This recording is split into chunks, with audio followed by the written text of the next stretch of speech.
Gelvrau. That's terrible. I'm so sorry. Shall we give this a whirl? Oh!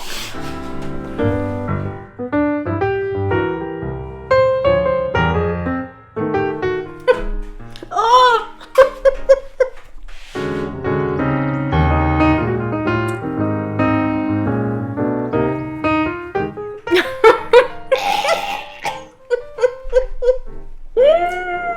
Recording? Yes. This is the best brownie. Yeah, I'm a little worried about eating this, but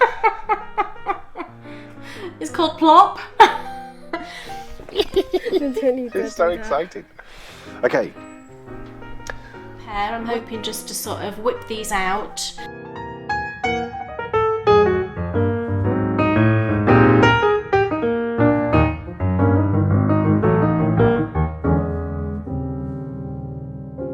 Yippee! We made it. We made it. Not only did we make it to Midland Castle, we also made it to episode 50. 50. Now that sounds all wrong. We've made it to episode 50. It's been particularly funny this week because last episode I clearly wasn't clear and I made certain people think that Kay turned 50 this week. Yeah. It's true. And I apologise profusely. We were discussing it on the way down and I was saying to her that once a week we should perhaps approach random people on the street and ask them who they think is older. Yeah. I like to think that I don't quite look 50. No. I'm not 50 this week. Well, of course, Not quite. it's been your birthday now. Oh yes, it's been my birthday now. How yes. unbelievably And exciting. I'm sure I had a lovely birthday. I hope so. Yeah, Well, it's okay, darling. we're certainly doing all we can to make it lovely. Oh, are you? Yes. Oh, that's exciting. That's why we disappeared off yesterday. Oh, right. Yes.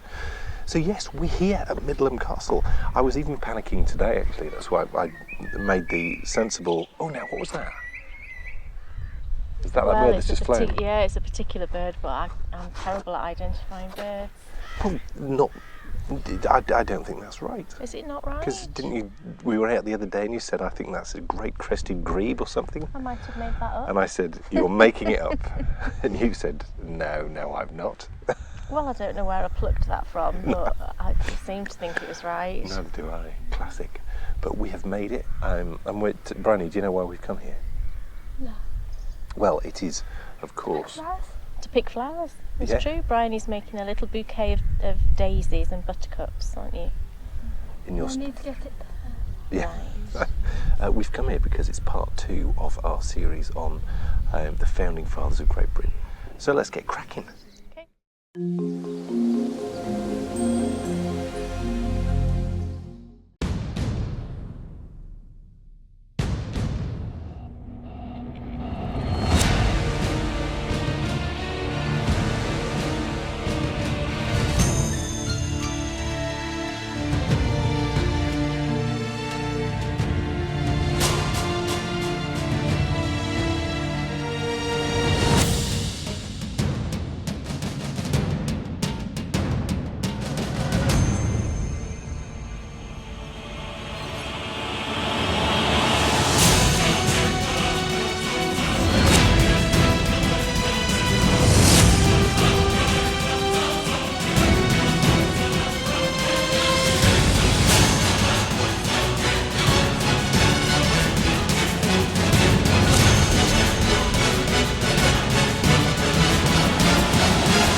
Welcome to Favourite Places to Knit.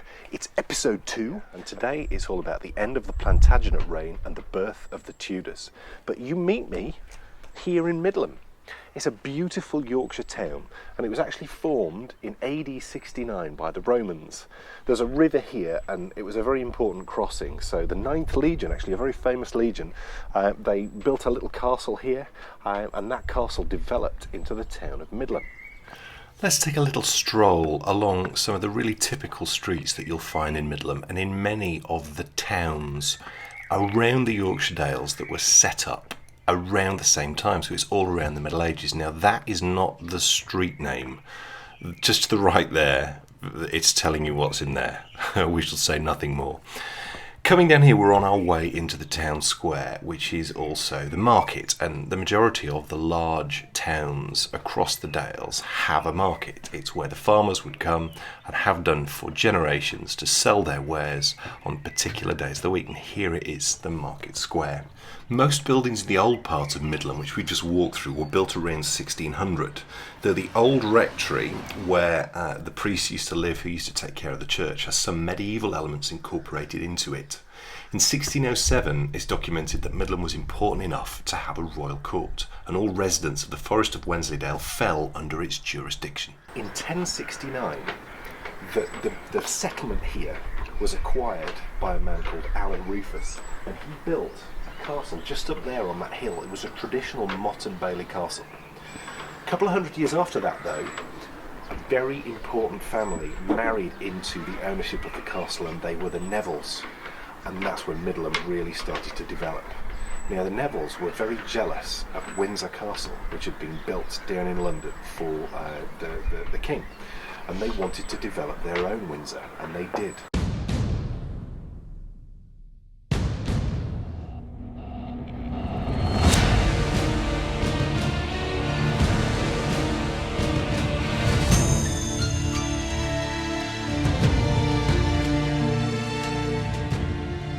Here we are, Midland Castle, and whilst it's built on a compact site, if you compare it to Peveril Castle that we visited last time, it's actually smaller. It's truly massive though in structure, unlike Peveril. And although it's ruinous today, most of its walls are intact, and that's very rare. We very rarely visit places that look like this. And what I love about that is you get a real picture then of what it would have looked like in its heyday.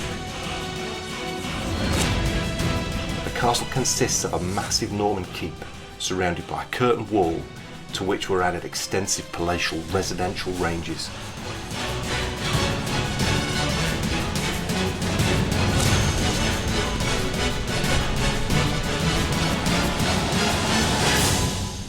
This, ladies and gentlemen, is a castle as grand and as imposing as Windsor Castle. They did an amazing job.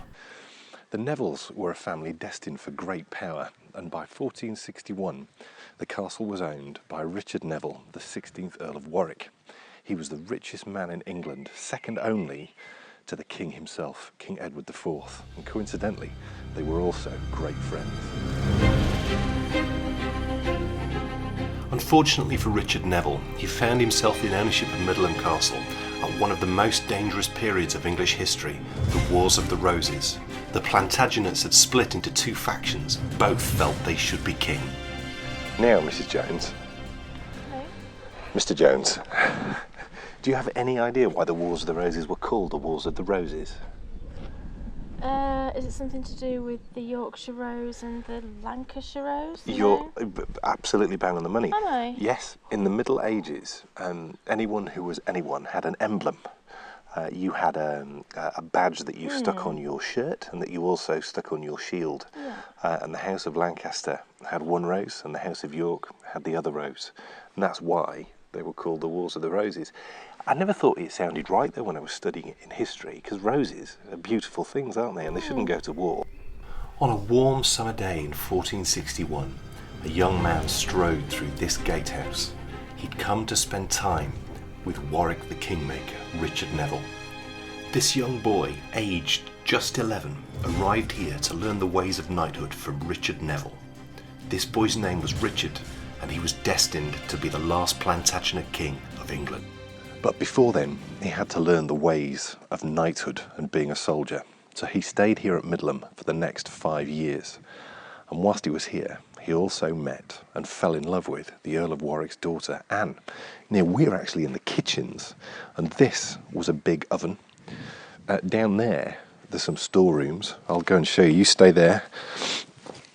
If you look in here, you could have kept your anything that needed keeping cold, because inside there there's lots of big slabs. It's very dark though, so you can't see it. And then looking down this way, come and look.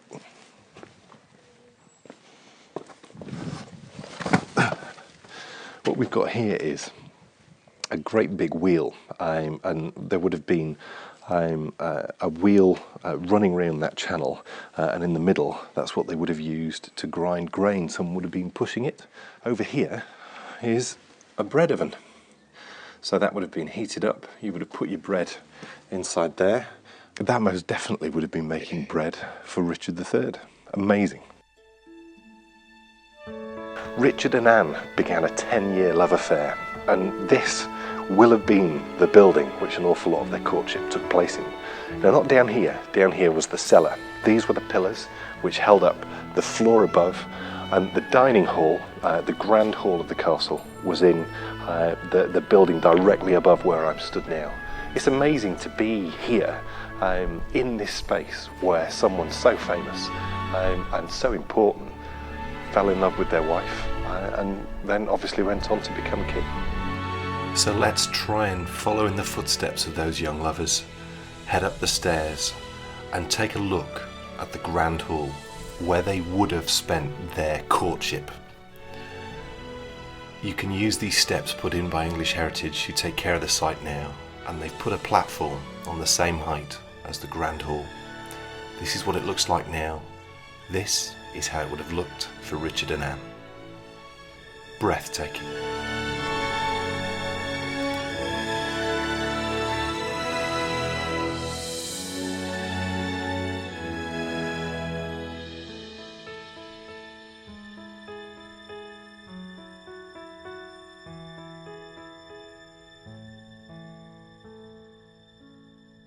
We're in one of the best preserved towers in the whole of Midland Castle, and it is a stunning place actually.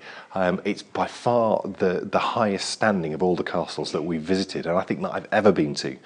Now, throughout the Wars of the Roses, Richard and his brother Edward grew extremely close, and Richard was an extremely brilliant lieutenant for his brother Edward. Edward was courageous and good-looking, the perfect type of king. Now look at this. This is a doorway coming out of the tower, and you can see how people have grown since medieval times. See that doorway there? It's coming across like that. I'd have been a giant back then. And you can actually tell when you go to a place like the Tower of London and you see coats of armour. It's very rare that coats of armour get to 6 foot, and of course I'm 6'5", so I really would have been a giant. And so I think it's really important that we stress that now the year is 1483, King Edward and Richard, his brother, are the closest of friends. They fought in many battles, and Richard has been a loyal lieutenant throughout his life.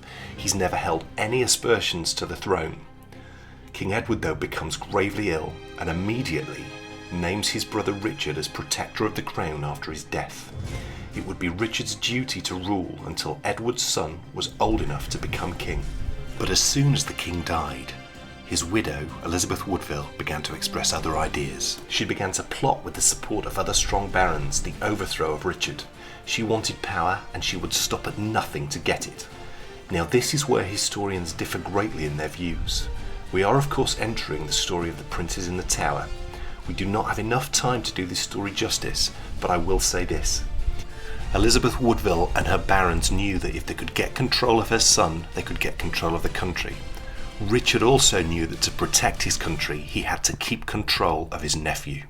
Richard acted in the only way that he could, and he acted fast. He wanted to protect his brother's wishes, so he arrested the plotters, and he got hold of his nephews, and he placed them in the Tower of London. Now, I believe he placed them in the Tower of London because that's where you put a monarch prior to them being crowned king.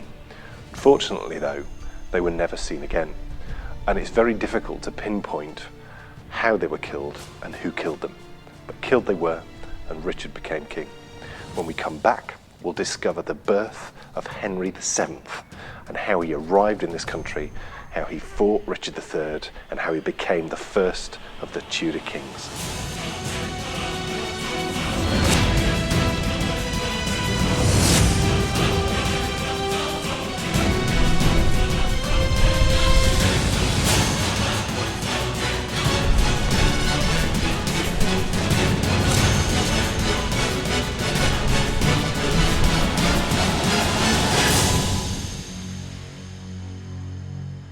Hello!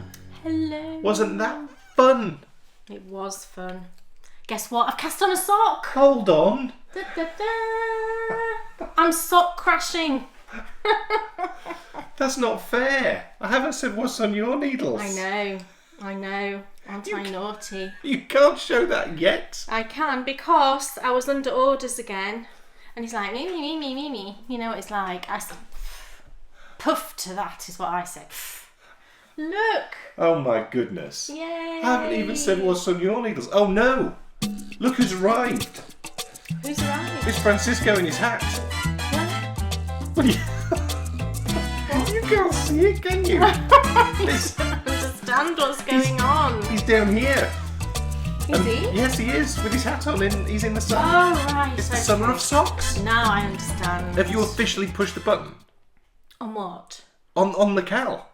It started on Wednesday. Push the button, then push the button. Oh no, What you can't. button? Yeah, well, Wednesday. What? What's tomorrow? Oh, okay. It's all Well, confusing. It's 2 days ago.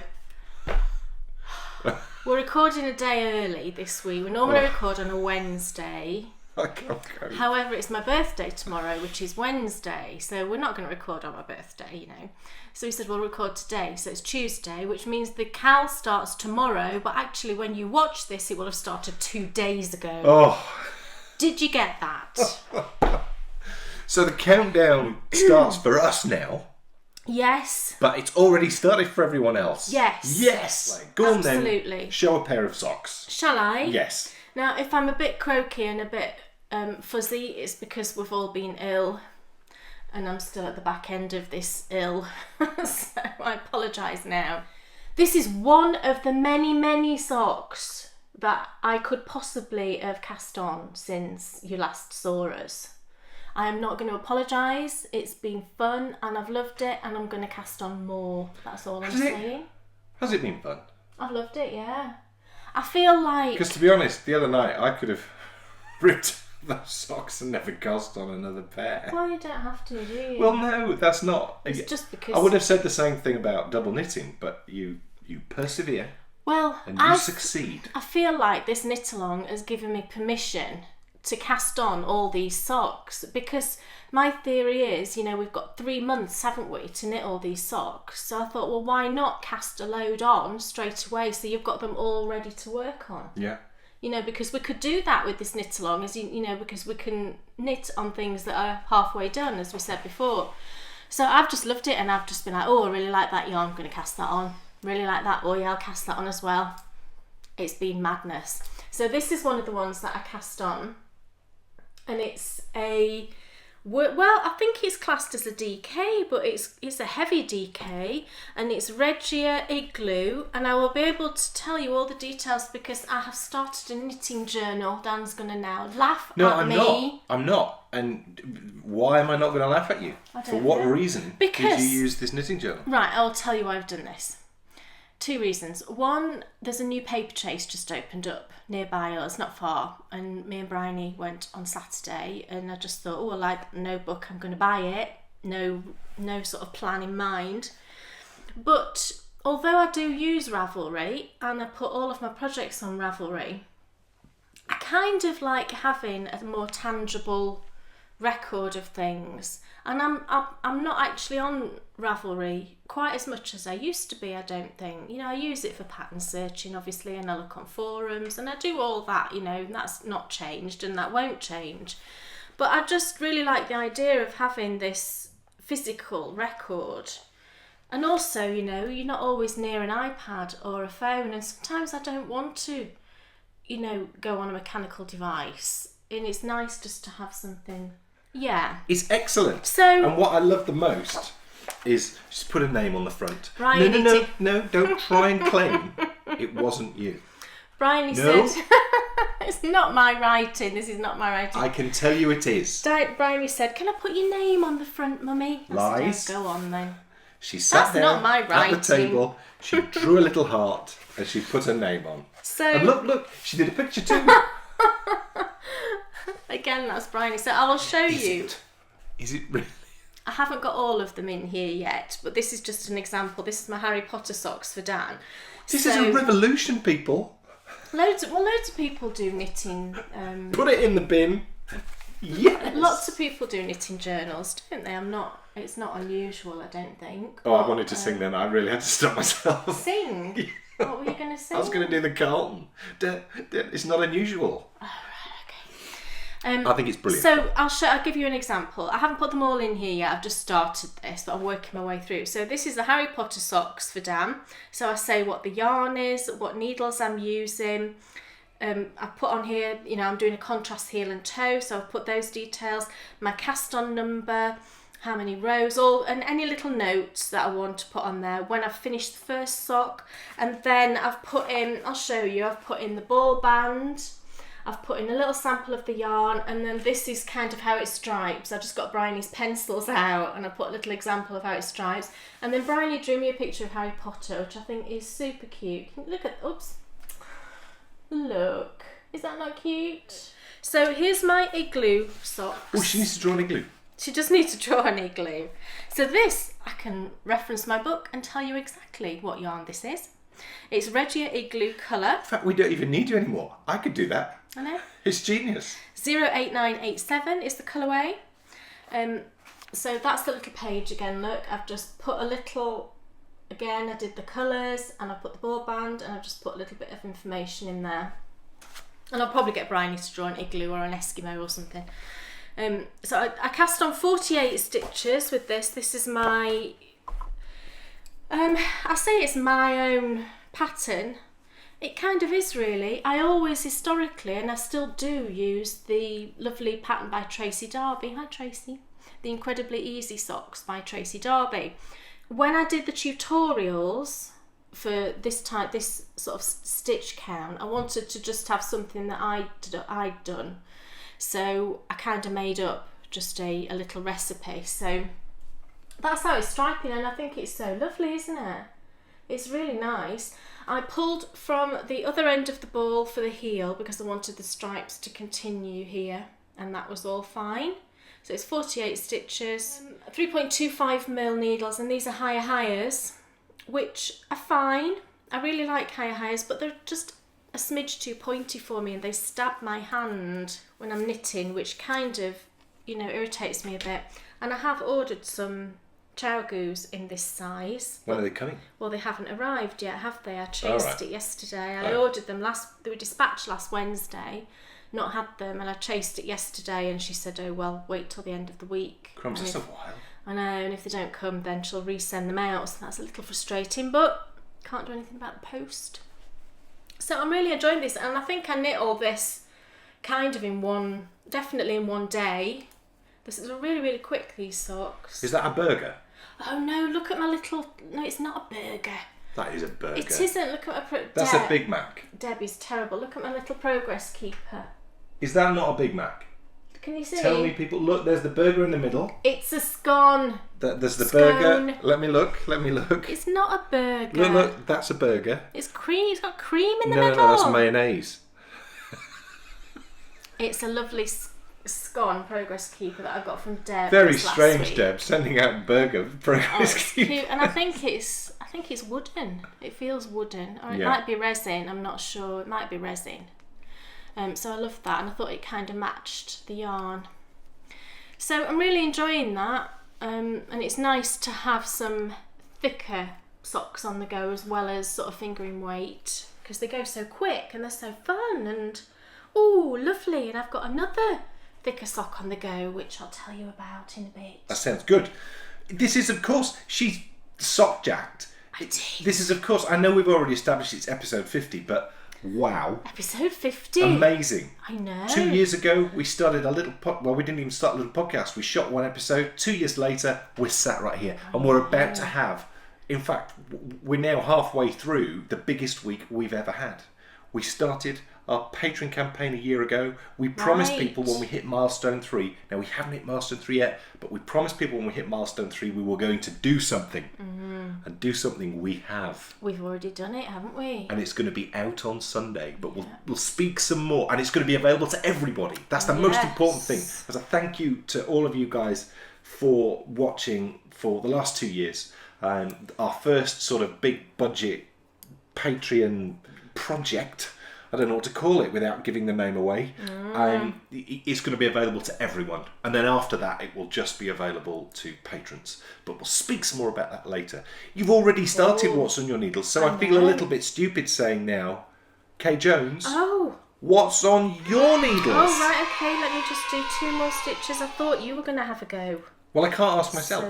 Oh, that's true. Do you want me to do another then? I would love you to do another because you have No, I shan't say. I'll give it away. Get the next project. I don't have a million. I just have a few socks on the go. And look! Collect it. Look! Do you have a basket o' socks? Basket o' socks. If you do not, then you need to get yourself one. Look! Do you know what? I nearly bought myself one the other day. Did you really? Yeah, but I thought... After having a go at me about baskets. I don't think I had a go. I just said that they collect dust.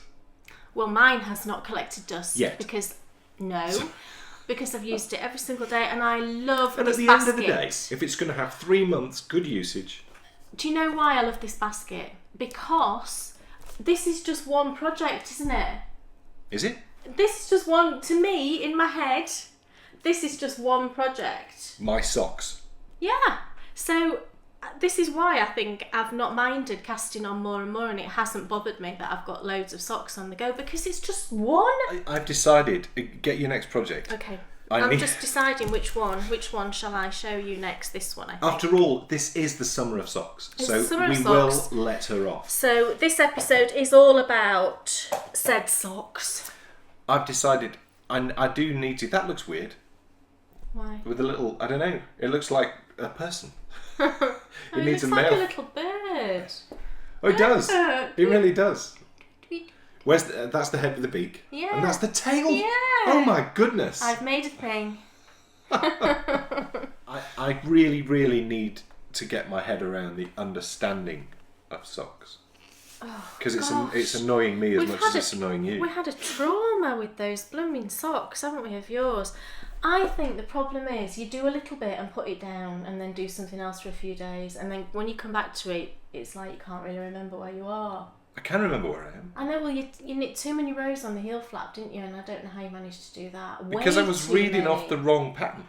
Right. I was reading, and that's when we binned the pattern. But there's no more rows on that pattern, no more rows on the heel flap than there is on the other pattern because it's the stitch count. I did 26 and that was... you were reading the 52, yes. That's what I did wrong. And this is because you don't understand. You didn't realise you only had 48 Correct. stitches and not 52. And yeah, and I have no idea, but even though you tell me 48, 52, I don't know how that corresponds to the amount of... Yeah, well, I need to educate you because it's very frustrating. It is very frustrating. Show your socks. Well, I finished one of Dan's socks, the Harry Potter socks I was just speaking about. I finished one of them. It's on a sock blocker, but obviously it's way too big for the sock blocker. Look, the blocker's down here. But this is one of the Harry Potter socks, the opal, and this is the Harry colourway.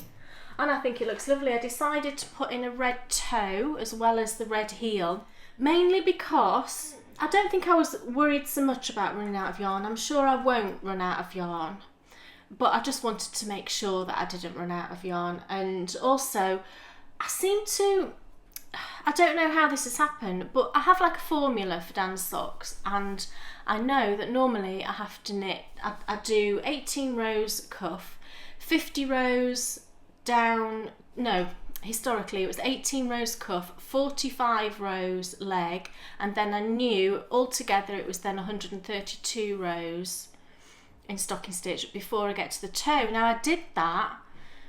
I did add 5 rows onto here this time, there's 50, but I added on an extra 5. But by the time I'd got to the end of that, it just didn't look long enough for his foot at all. So I measured it and it was like at 9 inches and I knew that wasn't going to be long enough. Dan's foot is 12.5 inches long. So generally I knit to 10.5 inches and then do the toe.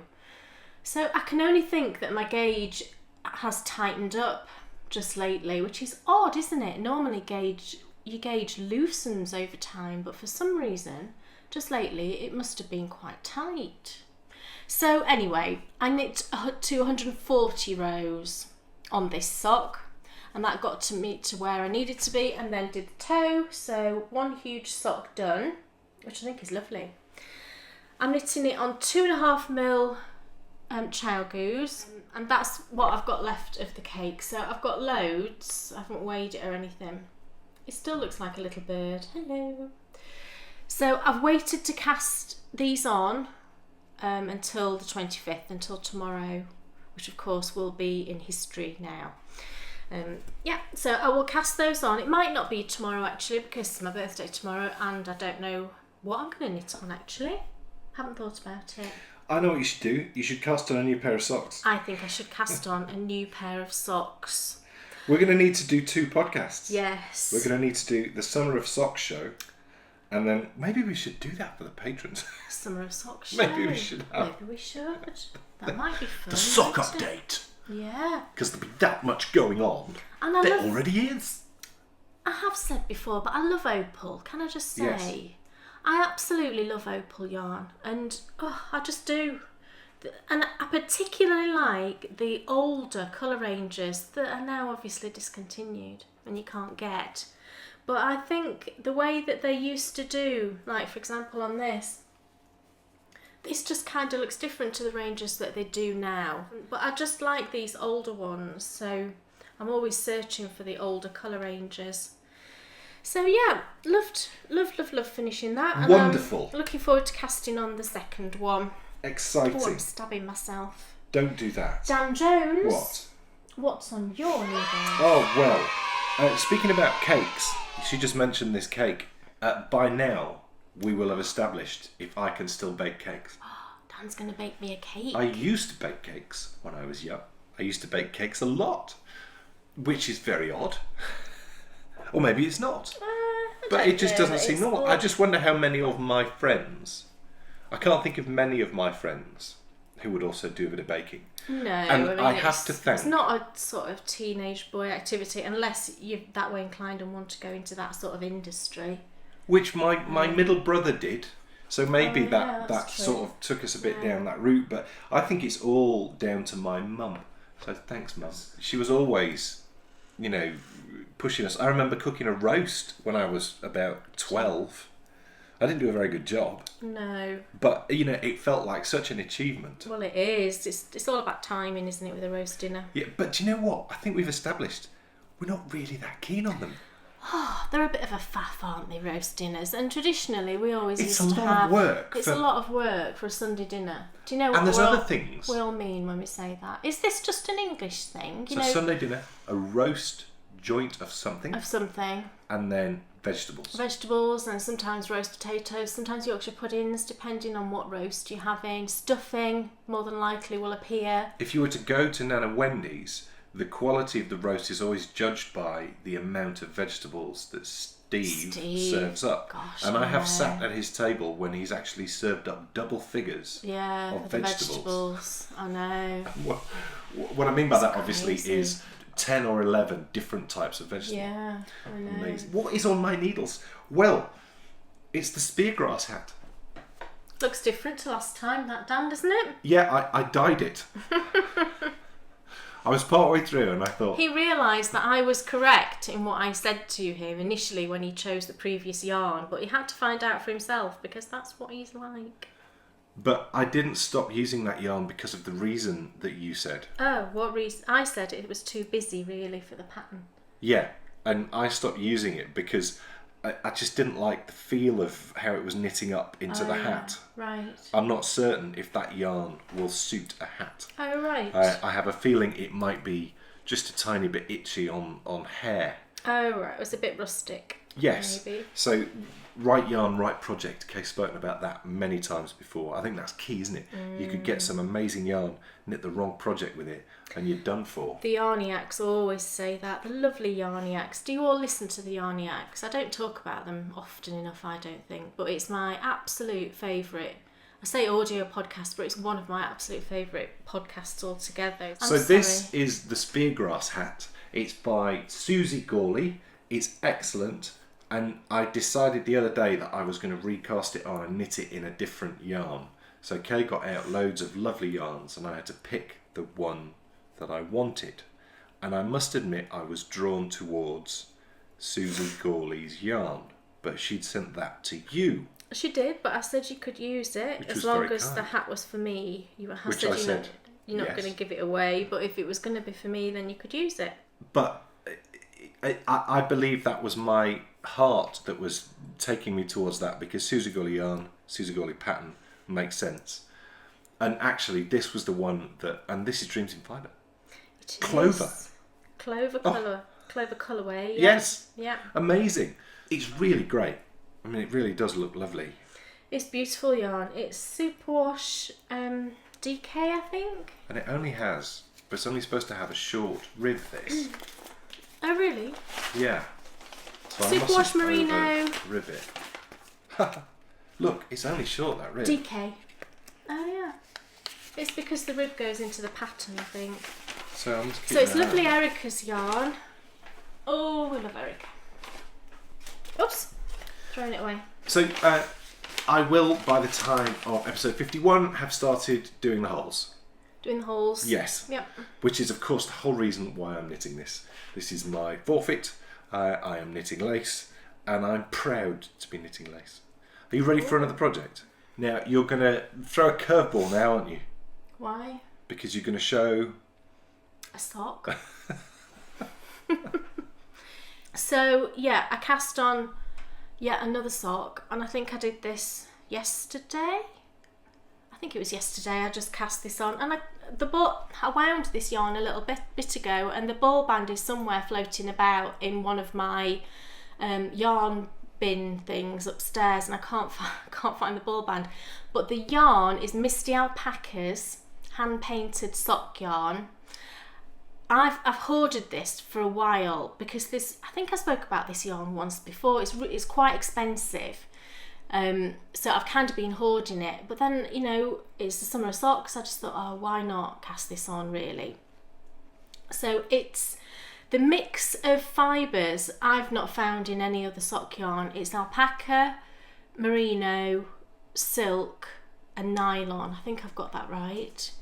And it is just the most beautiful yarn. This is the colourway I'm using. Lovely.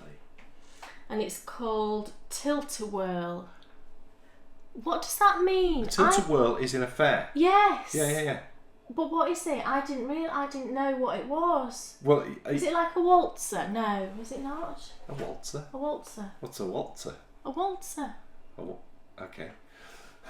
I don't know how else to say it. I think it probably is. Right. Well, it's like it's pink, like a reddy pink going into like a apricot, and then there's greens and purples. It's really, really beautiful. What yarn is that? I've just said what it is, darling. I missed that bit. Misty Alpacas. No, is that a make? Yes. Oh, okay. Sorry, I didn't know that was a make. And this is all I've done so far, but I will... So it's beautiful, and I've just cast this on as I normally would do, 64 stitches on 2.25s, and again I'm using higher sharps because all of my chowgoos are being used. And like I said, I have ordered some more, and also I think I'm going to get some more as a birthday gift. But for now I'm using higher highs, which are fine. They're lovely. I say fine, that's harsh. They are lovely needles. I just really prefer the chowgoos at the moment. So that's how that one's knitting up, and I think it's just so lovely. And if you haven't used this sock yarn before and you think, you know, that's a bit pricey, I'm not going to buy that. It is a bit pricey. I think it's about £22 from Love Knitting. But as like a Christmas gift or a birthday gift, so far, I mean, obviously I've not knit the whole sock yet, but so far it's just to knit with. It's just so lovely.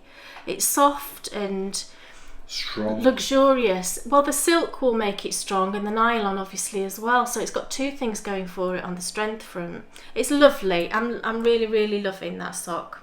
So Wonderful. yeah, Shall I have a go? you can. Wonderful. And here is my sock. So I need to make some more. where am I up to? You've just picked up the gusset stitches. Okay, that's what I've just done. Yeah. And I think that's probably half the problem, that I don't know what I've just done. I know how to do You it now. should do by now, though. Well, I know how to do it now at least, because look, I've not messed any of those up. No, but you seem to have one stitch more on one side than the other, didn't you? You only picked up 12 on one side, I think we established. And what was weird was that you said I picked up 12 on the side opposite to the one which you said there's a big gap there. Yeah, I don't quite understand. I think you've missed one down here. But it should close up some anyway on your next round. That is the side with the 13 on, and that's the side with the 12 on, right. So it just doesn't tally up. No, I can't. Sometimes you do find that, don't you, that you've got one more stitch on one side than the other when you come to pick them up. I've said to you, it's not the end of the world. Just decrease one less on one side than the other, you know, and you'll be absolutely fine. So I have 13 on this side, 12 on that side. Right. And should I decrease? It shouldn't be now that I should do decreases both sides first time round, shouldn't I? Well, it doesn't really matter, to be honest. Right. So I could just decrease that side and not that side. Yeah. There we go then. Yeah. We've got a plan. This is, of course, opal, and I concur completely with you, Kate. When I was doing the picking up the gusset stitches, this is the easiest yarn I've ever worked with for picking up gusset stitches. I mean, it was like obvious. I mean, I hope as well to an extent. You've always said that if your gauge is wrong on the heel flap, because initially my gale was too tight on the heel flap and the stitches were curling inwards. Yeah, it was going like that, wasn't it, kind of thing. And that then made it a nightmare to then find the stitches to pick them up. Yeah. So would you say that a good proportion of getting a heel flap right is knitting with the right gauge on the flap? Well, it all helps, doesn't it? Right. And I don't know that that's more important than anything else. Right. Because, you know, once you picked up your stitches, it'd probably square up anyway, wouldn't it? The problem I've had though on previous socks has been I've picked up too far too far down. Do you know how you pick up the stitch that you slipped all the way along? He was going like underneath the next stitch, so it was making it kind of like, you know, wonky like that. But you haven't done that this time. No. It's just the other bits I got wrong. I think you just need to knit more socks, really. You just need to. You don't seem to remember what you did on the last one, kind of thing. I probably need to knit the same socks a few times. Yeah. So same yarn, same stitch count, same heel flap. Yeah. Well, yeah. Okay. What? Well, you chose that last yarn, and that was sport weight, so we had to change the stitch count. The problem is I don't know. I don't understand by choosing a different yarn that changes the amount of stitches. Right. I ain't got a clue. Okay. So I just wonder, actually. I keep thinking, but I don't know if it's too hard for me. I wonder if I should read some of the sock books that you've got. You could do, but they're normally written for fingering weight, and you don't knit fingering weight socks. Right. So that's not going to help.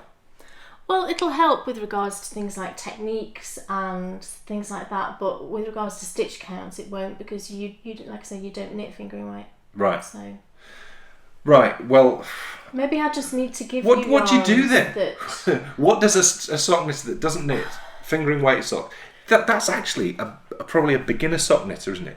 What does a beginner sock knitter do when they want to really nail their techniques? What is there a book out there?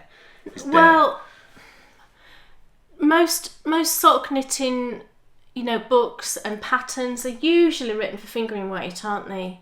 But there are patterns on Ravelry that are, that we've talked about, the Tracy Darby one, which I've used. Which we've used, and it's probably because I changed that and started using one that was slightly different. Because, like I said, I did it for the tutorials. That's maybe confused you, and then also doing a 52 stitch sock before this one, I think, has confused you.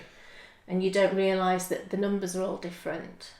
I think my problem is I'm not confused because I'm not taking in what I'm doing. Well, this is the problem. You need to be taking it in. To do that, I need to understand it. Yes, but you do understand sock construction though now, surely. You've knit quite a few pairs. You understand how it's When you say sock construction, do you mean cuff, leg, heel turn, toe? Yeah. And you understand what you can understand. To do. Yeah. I get all that. Maybe but the key... you need to knit just like a fish lips kiss heel. No, that's not. That's not what I need to do at all, because I can do that and I can do that. But the problem is I don't understand how the stitch count corresponds to the heel. Right. That's I the can bit. tell you that. Right. But perhaps what I should do is write that down. Does everyone else understand? You know, I've knit probably 5 or 6 pairs of socks. Yeah. And I don't understand how... Right.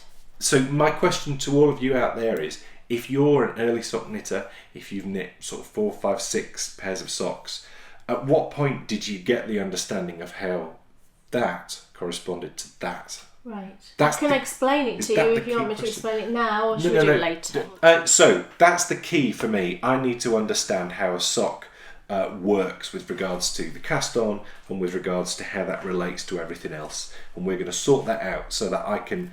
Because I really do enjoy knitting them. Well, you do, but I think if it becomes a frustrating thing, then you're not going to, though, are you? No, for the first time the other day, I honestly was just thinking... You could have just ripped the whole thing out, honey, and not done any socks. You don't have to knit socks, do you? Yeah, but I want to, though. Right. That's the difference.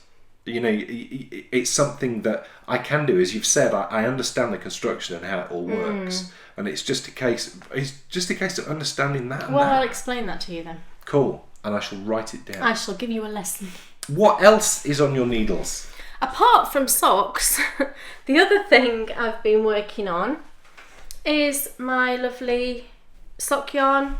I'm going to say cushion, because if you remember on the last episode, and I will show you the actual proper finished thing in Finished Objects, I converted my big sock yarn blanket into a huge cushion, and it worked amazingly well.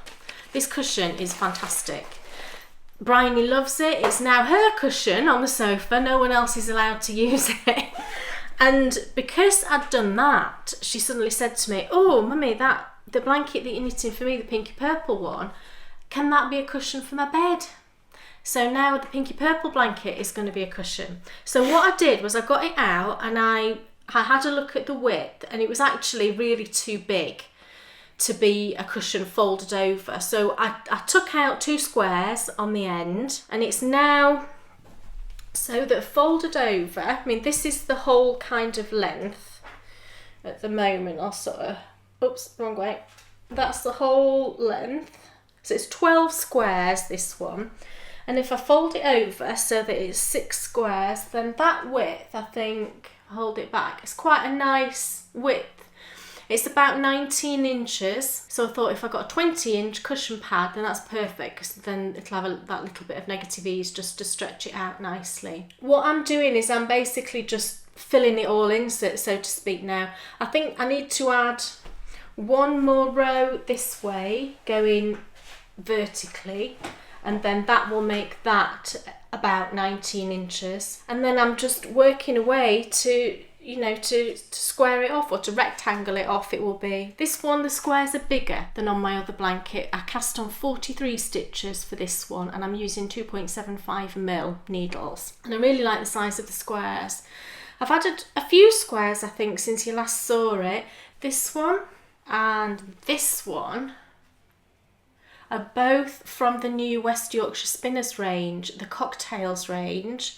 I was very kindly gifted a few skeins of this yarn recently, and I had to steal out little bits to put into my blanket. So that's 2 of the ones that I received. This one I know is sherbet.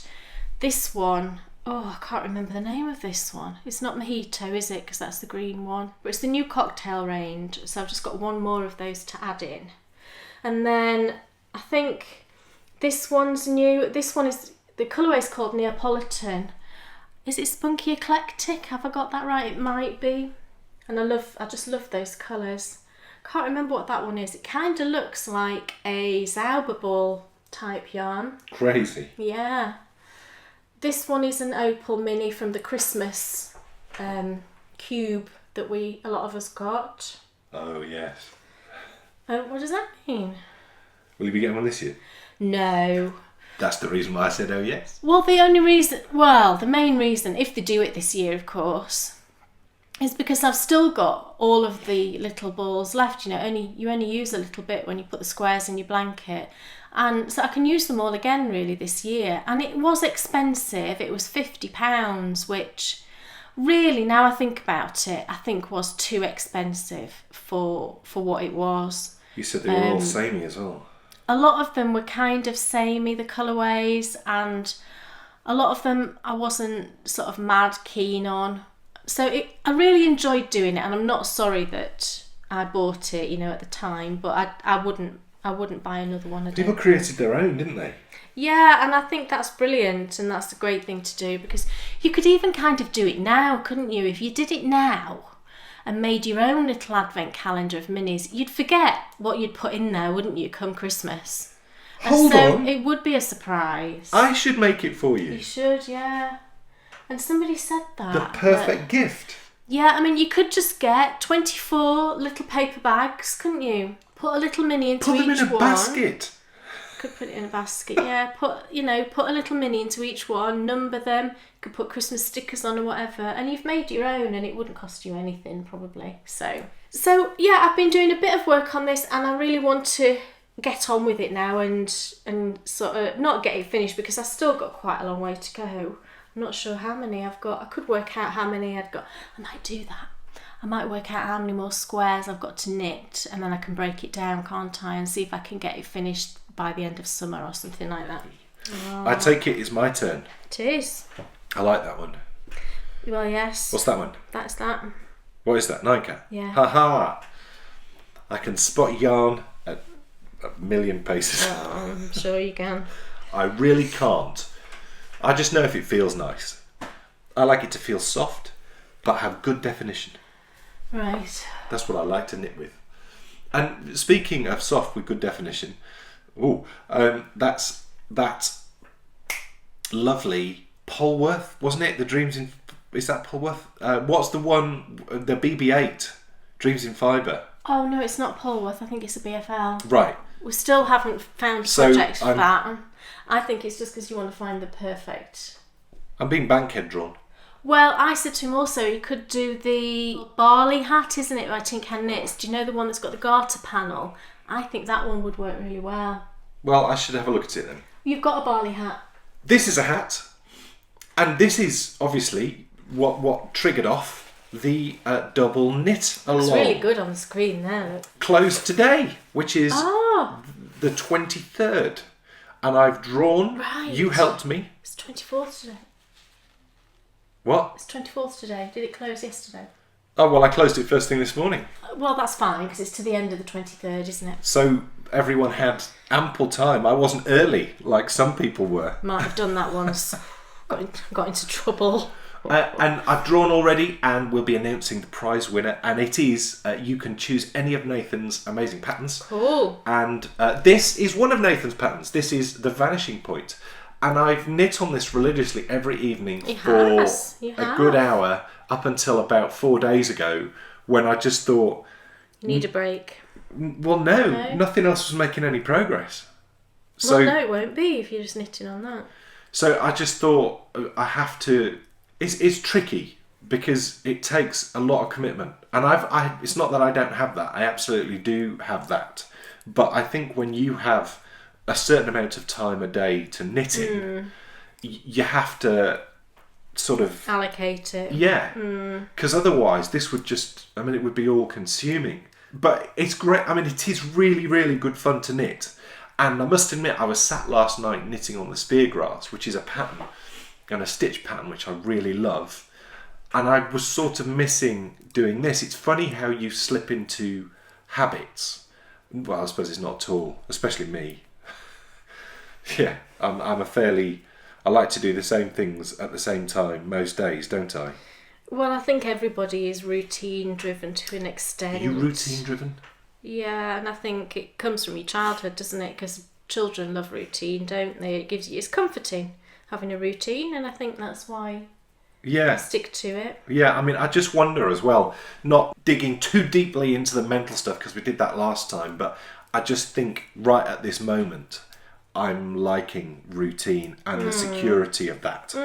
Anyway, I didn't for the last few nights, and I've missed it, and it's been nice to sit here and get on with it, and it's cool that I can just sit down and double knit. It's so fluffy, that yarn. I cannot believe how fluffy it is. The one thing I will pull above everything else from this is how much more confidence it's given me in making decisions about what I'm doing.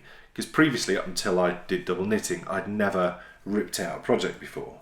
And since I've double knit, I've ripped out 2. Because why carry on if there's something not right? No, it's hard, and I've done it a few times. Isn't it hard? It's really hard. I find it really hard to rip out projects because it's all that work you put into it, isn't it?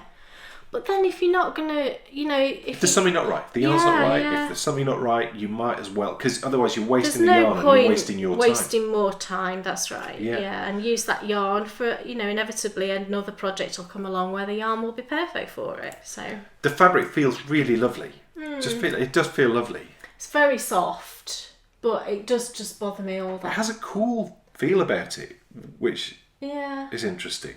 yeah. The colours work really lovely together. They do.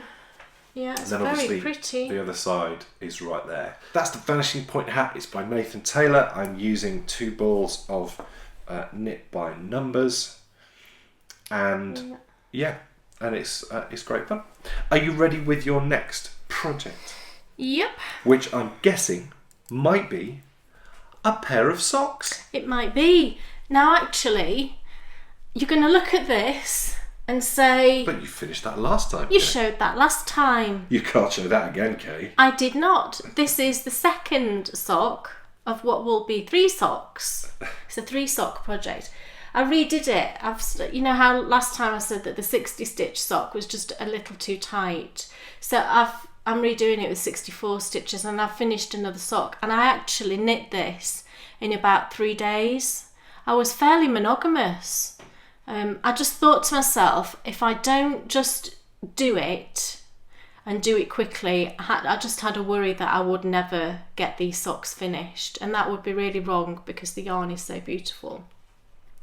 So this is another finished Nyan Cat sock, and this has got 64 stitches rather than the 60 stitches, and she's tried it on. I've washed and blocked it. She's tried it on, and it slides on her foot really easily, and it's got plenty of wiggle room at the end. I actually knit it to fit me because I thought then that way I know it's going to last her until she's 2 sizes bigger in her foot, which hopefully, I think she will be maybe a size bigger than me in the end when she finishes growing, if she ever finishes growing. Oh my goodness. So this is the second of the Nyan Cat socks, and I'm ready to cast on the third one. This is what I've got left, and I know that's going to be enough because I've counted. I know that I use 5 stripes. 1, 2, 3, 4, 5. So I've counted the sort of the rings like on a tree, and I think I'm pretty sure I've got 1, 2, 3, 4, 5, 6. I think there's actually 7 rings of pink yarn that I can see there, so I know that that's going to be enough with obviously cuffs, heels and toes in the contrast. And I am using, I think these are Chow Goose. These ones are on Chow Goose 2.25. So that's that. So again, I'm going to get that cast on as soon as possible after tomorrow. I might cast it on tomorrow, you never know. Maybe I'll be rebellious and cast it on tonight. That might No. Can I not do No, that? of course not. Everybody's Folks, saying I can because... they are not. Because you're announcing this after everything's started. So everyone's going, Kay, you can't do that because you told us we couldn't start a second sock. And you were just about But to... in Australia, it would already Don't be the 25th. try and justify wouldn't it. Don't try and justify it. Folks, trust me. Okay, I won't. There's no way, if she accepts any sock stack I challenges from won't. anyone, rest assured I will be here. I am the sock police. Something weird just happened. What? I just felt unbelievably at home. And You are at home. yeah, I know that. But I've not felt that the last 3-4 nights when I've been knitting. It's been hard work. Because you're not knitting on that. That's very odd. And do you know what? Something else just clicked in my head. Maybe he's becoming a double knitting like... No. I'm not. But it's something just... Isn't it strange that you can get comfort and confidence from a project, which I've just got from this? But what that's made me think is, I'm going to nail socks. I'm going to nail them because I understand the construction. I enjoy knitting them. I'm going to read some of the books. I'm going to suck up as much information as I can. Well, I did say as well what I was thinking of doing is typing up that pattern that would be good that too. you use, for a 48 stitch sock. Just typing it up, on a 1-page or 2-page pattern, and maybe publishing it just for £1 or something. It wouldn't be an expensive pattern, because I do think that if you are new to sock knitting, you should start with that weight of sock. So I might do that, and then that would be useful for you to have a printed pattern, wouldn't it? And would that be free for the patrons? Yes, why not? Cool. Yeah. Cool. So yeah, we'll do that. We've got a lot going on. I've got quite a few. I had a pattern sort of design in few days, the past few days, and then I suddenly had a thought of something I could do yesterday that I might do that would mean a little collection of patterns. So I'm working on that anyway. I'm working on that thought. Is this your final sock? Yes. Amazing. I do have more than this. What? However, these are all the kind of new ones. Oh, You've right. seen the other ones before, Cool. so thought I'd stick with Yes, the don't new want anyone ones. sending me messages saying, don't, not let her show socks. You should, because he's always like, oh, we've not got time, oh. That's what she'd have you believe. Because it's true. Yes. Go on. This is the last one that I've cast on recently. Now, this yarn, you might remember it seems like a long while ago, but I cast on socks for Dan in this yarn, going back to our holiday on Hadrian's Wall. Episode 30, is it? So that's a year ago, almost, not far off a year ago, isn't it? Yeah. And I was knitting these socks for him, and the yarn, although it was lovely, it was doing some weird 35? pooling thing. It was just doing this weird pooly thing that I didn't particularly like, so I did rip out that pair of socks for him. And I had the two, because I was knitting them 2 at a time, so I had the 2 balls. And I really love this yarn, and I love the colour, and I thought, do you know what, I'm going to double it and just knit a quick pair of socks for me out of it. And the knit along seemed a perfect time to do that, because I do love these quick socks. So the yarn is Life in the Long Grass, and the colourway is Turf. You might remember this yarn is this one. It's really beautiful. There's so many colours in this yarn. Every time I knit with it, I sort of spot another colour. It's really, really beautiful. Lovely yarn. So I've doubled it, and I'm just knitting again a 48 stitch sock. And I've only done the cuff. I just cast this on the other day and just knit to the end of the Do you ever have a moment leg. where I regularly have moments, as you've heard about before, but I just had one of those moments. It was a bit like when all Tilly's footage disappeared, or was it? Yeah, was it all? Oh, yeah. And your world drops out. For a moment, I thought we weren't capturing any audio on this podcast. Oh, right. And are we? But actually we are. So maybe just go back there a second and just see if you see the moment when when it clicks in your brain. So this is what it's looking like, isn't it? Oh gosh, it's so pretty. Look how pretty that looks, Dan. Oh yes. It's just gorgeous, and because I've doubled it, there's no pooling or anything, because the the yarns aren't meeting at the same place in the colour, if you like. It's just lovely. And I'm knitting this again on 3.25 mils, and these ones are higher bamboo, because I'm running out of needles rapidly, as you can probably tell. They're nice, I do like them, but they do have a lot of drag. These stitches are not going anywhere.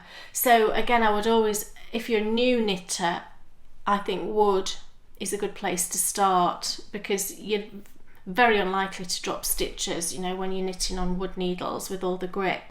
But I am enjoying it, and the needles kind of match the yarn as well, I thought, with the colours.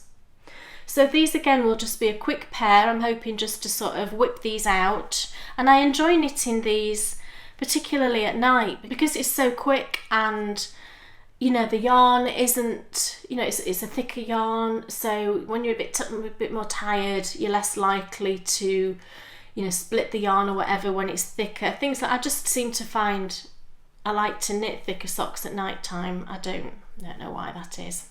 So so that's the last of my new cast-ons. Yes, so you're done. Can we go back to Midland? Yes, I was just making sure. I think Yes, that's wonderful. Is that too many? So, the summer of socks is officially on. How high is your stack of socks? Yeah. And how high is it going to be? So, time to go back to Midland. Time to learn all about the end of the Plantagenet reign, and we're going to meet Henry VII. And it's going to be super exciting. Battle of Bosworth and all that. And while we're watching, we're going to eat some Swedish sweets with some very interesting names. Cool. We'll see you later.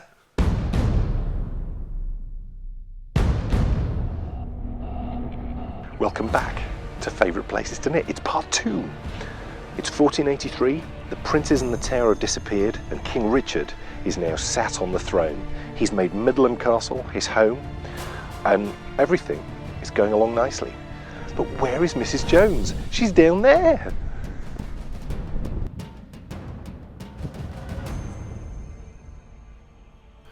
When you consider the supposed treachery of Richard III and the way history has painted his story, you would of course not expect him to have named his son Edward after the brother he had admired and loved so much.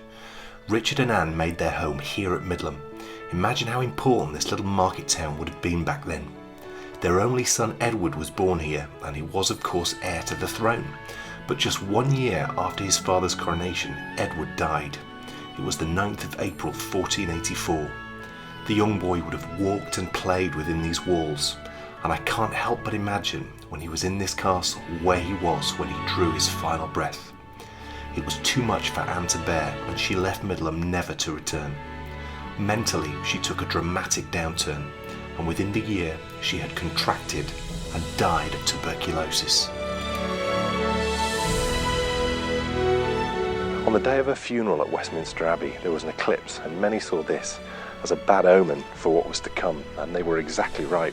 Henry Tudor, the future Henry VII, was gathering his forces in France and following a very similar path to the Henry that we covered in the first episode of the Founding Fathers of Great Britain. This is a particularly interesting part actually of the castle. If you look up there, the 3rd story up, that was where, if you were posh and you had money, that's where you lived. The lower down you got, the lower down the food chain you were. So down here was very much where the servants and the people preparing the food and doing the cleaning would be living and moving around. The reason why the wealthy people lived up high was to get away from the bad smells. Bad smells all were down here. Lovely fresh smelling air was all up there. Henry Tudor's claim to the throne was through an illegitimate source, so was tenuous at best. But on Christmas Day 1483 came his masterstroke. He became betrothed to Richard III's niece, the last surviving child of King Edward IV. Henry Tudor now had the support of the Woodvilles, in-laws to the late King Edward. His story now begins to take on great similarities to his namesake Henry II, who we covered last time. Striking from France with a small band of hired French mercenaries, Henry landed in Mill Bay in Wales. Henry was Welsh, and he now found himself marching through his homeland on his way to England to potentially take over. His army swelled to 5,000 men.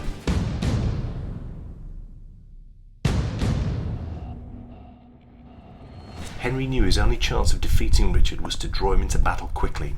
He drove aggressively into England from Wales. Richard, a vastly experienced military commander, chose to intercept Henry's army not far from Leicester near Market Bosworth. The battle was severely one-sided. Richard took the field with 8,000 men, of which he led from the front. Partway through the battle, Richard noticed Henry surrounded by his bodyguards behind the main battle. He decided to end the battle quickly by personally leading the charge and trying to kill Henry. Look in here, it's amazing. We're in another of the towers at Midland, and you can see the 3 floors really clearly here. But then if you look over this side, here, it's obviously completely ruined, but it's one of the spiral staircases. And if you look straight up, you can see the top of it, and you can see how high up that this went. So we've got 1, 2, 3, 4, 5, and a 6th story on the top. That's seriously impressive. Now, back to the battle. Richard hit hard and fast. He saw an opportunity, and with his closest men, he rode out from his army and attacked directly Henry Tudor. Unfortunately, He fought manfully, but the attack failed, and he was taken down and killed fairly brutally. And that ended the final Plantagenet king.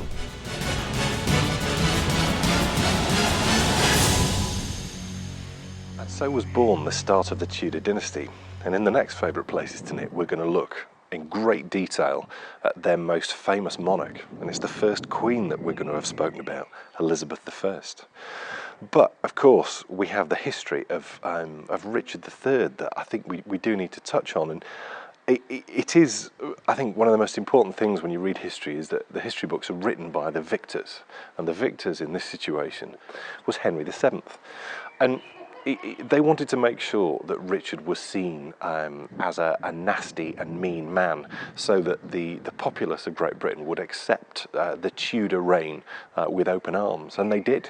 And it was actually Thomas More's history that portrayed him as a crookback, and then Shakespeare picked up on that, and of course, the famous play. But we need to find Kay. Come, let's see if she's in here in this tower. I think she is. I bet you wish that fireplace was on, Kay. I was just wishing that very thing. Come and see this giant fireplace and watch your step as you come in. Look at that. Wow. But not very deep though, is it? No. That's an interesting one. I mean, maybe that's been sealed up in later years. How interesting it is that we witnessed the funeral of Richard III. We did. We watched it on telly, didn't we? And of course, many of you may well know this story. I'll pop any links in the show notes with regards to this. Only a few years ago, he was found in a car park in Leicester. That's right. Now, I mean, that sounds terrible. It sounds like he was just dumped in a car park. Of course, he wasn't. It was a church. It was called Greyfriars Church. But then the car park appeared in later years. But it was just amazing to watch that, and it really captured. It's really interesting. So that's the end of this favourite places to knit. We've covered the Plantagenet reign, and next time we'll be talking all about the Tudors and ladies for once. Elizabeth I and Mary Queen of Scots. And next time, Kay, for the first time ever in our favourite places to knit, we're going to have a little bit of help. But we shall say nothing more. And we will see you then.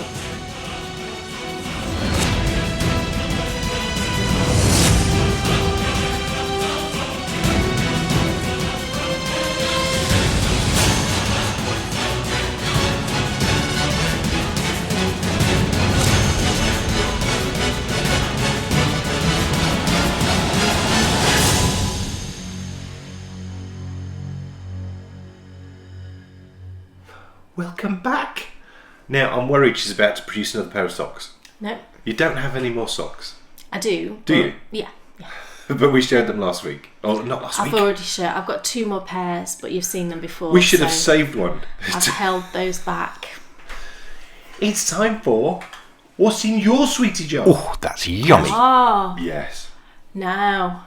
I've got an apology to make, first of all, to the lady that sent these through, because I just sent her a message on Ravelry to say thank you very much. And one of the chocolate bars is called something. Shall we show them? Yeah. Yeah, I'm a little worried about eating this, but It's called Plop. When I just messaged, it's Joanna. I don't know if it's Johanna or Joanna, so I apologise because I'm not quite sure how you pronounce it. She's in Sweden. by the way, thank you so much. Thank you. For sending So this. I think I called it Ploppy when I sent you the message. So I'm so sorry. And it's because it's Bryony's fault, because when I showed her last night, she started, there's a character in Blackadder. Is it Blackadder? Yeah. And they're called Mr. and Mrs. Ploppy. So she kept saying that over and over. So I got that in my head when I was replying to you. So, but it's very funny when I realised that's what I'd done. So I am about to eat Plop. How fun is that? Plop, It's plop. so fun. Yeah, this is it's really fun. Plop. It looks really nice. It looks like caramel. It's a chocolate bar from Sweden. I'm sure you're in Sweden. I've got that right, haven't I? I hope so. and we won't show those yet. It is Sweden. Hold I'm off sure. for those for a moment. And it's probably what would this most be like? A caramel, I think. Okay. It's like a Cadbury's caramel. It's like a milk chocolate with caramel in the middle. There's a smell.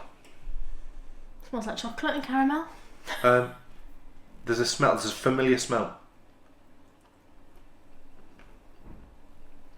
and there's a familiar taste. Is it like German or Belgian chocolate? That's what I kind of imagine it to be like, no? No? Is it nice? Yeah. So you like eating plop? I can't try it sadly because chocolate irritates my tummy at the moment, which is a bit tragic. But there's a flavour in there, and I wish I could put my hand on it. I wish I could think what it was, because it does taste very much like something. all right. Not plop. Do you know what plop tastes like? It's sort of nutty. All right. It's true. Is it like I imagine the chocolate to be kind of like? Is it like Lindt? No, All right. It's not like Lindt. I've never had chocolate like that before. All right. It's nice. Yeah. Yeah, well, I've had 2 bits. Brilliant. So that's a score. yeah. Oh, tricky. I mean, I think Is it out of 5 or 10? I forget. it's out of 5. Right. I'd probably go straight down the middle. I think I'd go 3.5. Right. Well, that's pretty good. Is that higher than? That's higher than I half. can't remember. That's higher than half because 2.5. 2.5. Yeah. It's half, isn't So it? that's a point above half points. Cool. So it's nice. It's nice. I'd definitely have another one of those.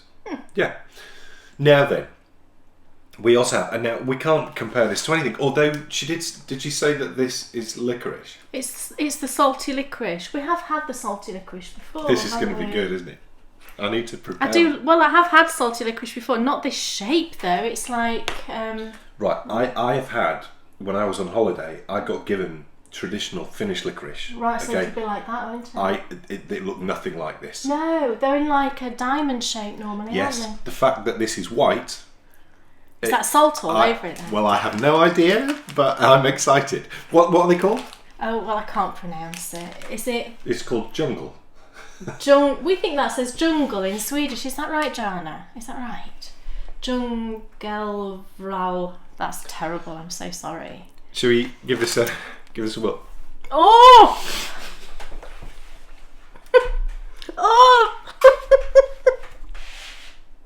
Have you kept it in? Oh!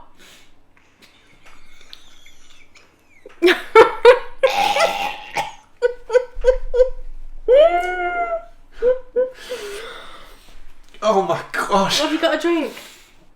Oh gosh! Oh! That is Oh. beyond anything I've ever tasted in my whole life. Look at my eyes. I couldn't keep it in. Is it still salty now? That's salt. Oh my word, Joanna. It burns. You see, I love salty licorice, but that is...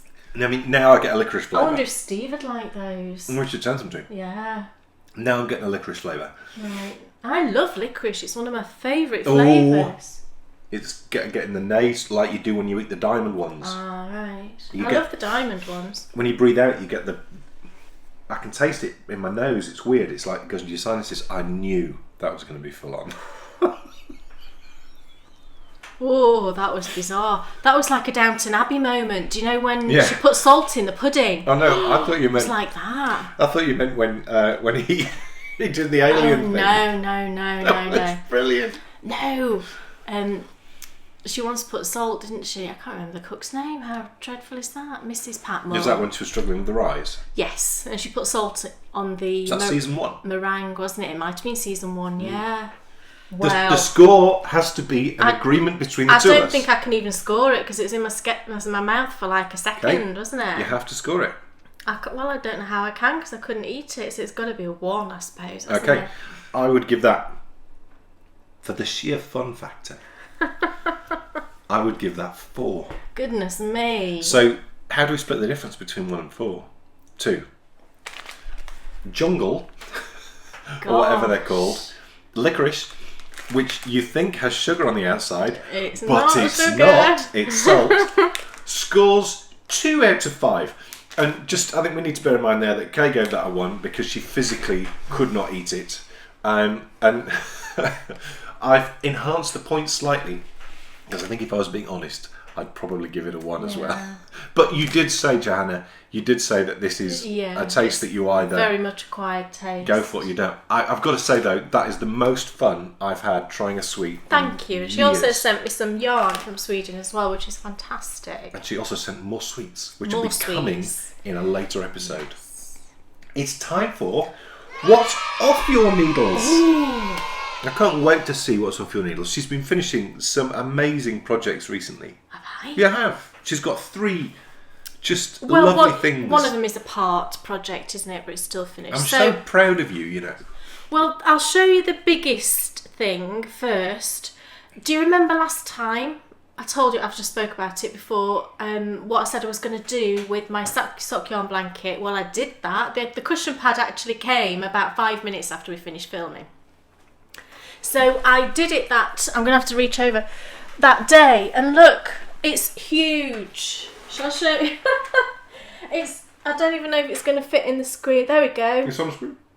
That's one side, and then that's the other side. So I got a 24-inch cushion pad.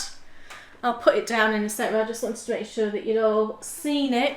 I've got a 24-inch cushion pad, which actually is completely enormous.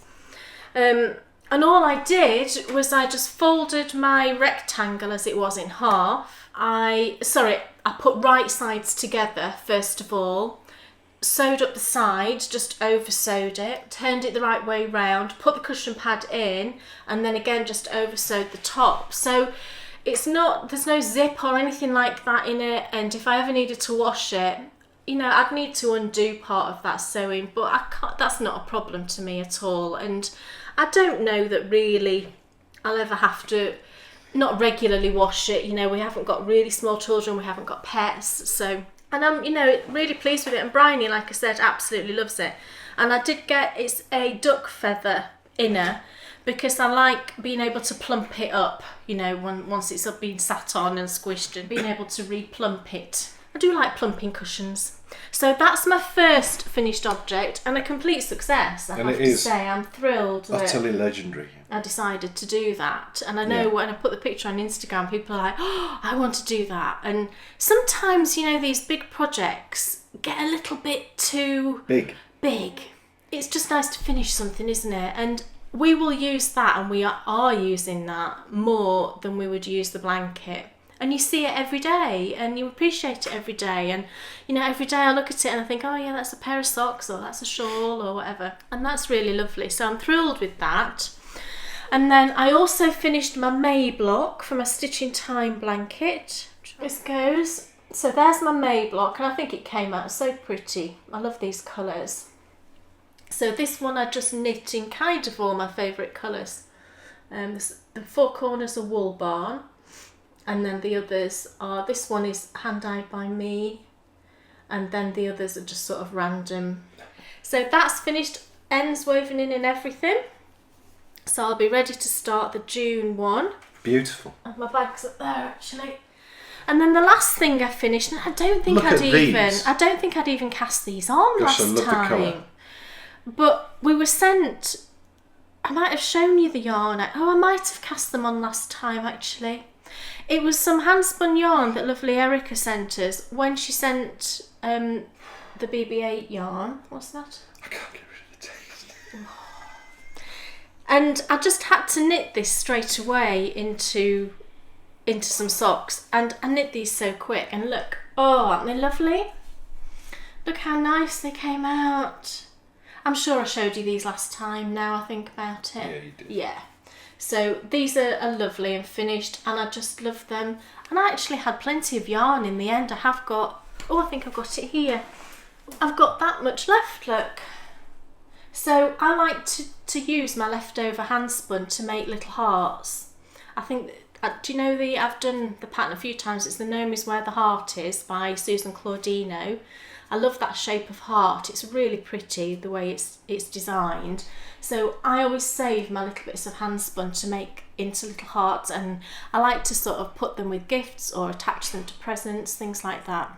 So that's what I will do with the rest of that. So yeah, very pleased with those, and they washed really nicely. It's so soft. I think it's 100% BFL.